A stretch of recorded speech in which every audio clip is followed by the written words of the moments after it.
Isisyo guys, andito tayo ngayon. Maghuhugas tayo ng pangtiin. Pangtiin na tikang sa dagat. Aray ko. Alam nyo ba kung anong tawag nito guys? Ito ang tinatawag na piyong. Kumbaga sa Tagalog, pikit.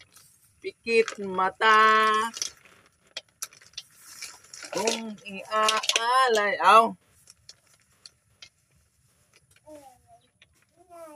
Siyempre, huhuwaran natin siya ng tubig.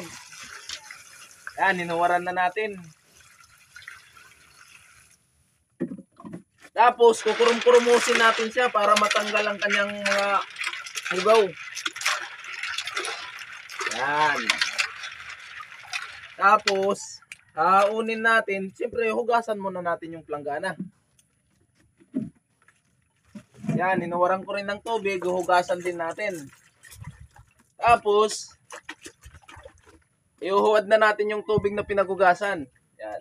Yan, hinuwad na natin guys, no? At ito, kukurumos-kurumusin natin to. Pagkatapos, ibubutang natin siya rito. Tatanggalin muna natin tong pangtiin na to. Kasi, ito, ang tawag nito, sisi. Nakakasamad kasi to. Tanggalin muna natin, baka masamad yung kamot natin. Mamaya, magdugo pa. Mahapdos pa naman. Okay. Ito na guys, oh. Uubusin natin to, baka mamaya makasamad.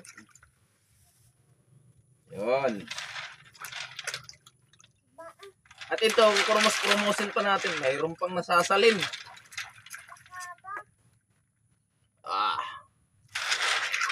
Yan, kinurumos-kurumos na natin ha.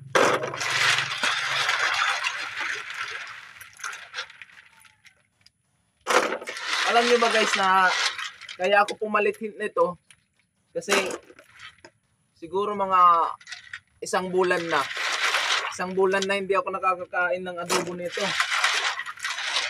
Alam nyo ba kung gaano kasarap ang adobo nito? Ay, naku. Sigurado pag nakatilaw ka, makakalimutan mo yung ngaran mo. Kung saan katikang.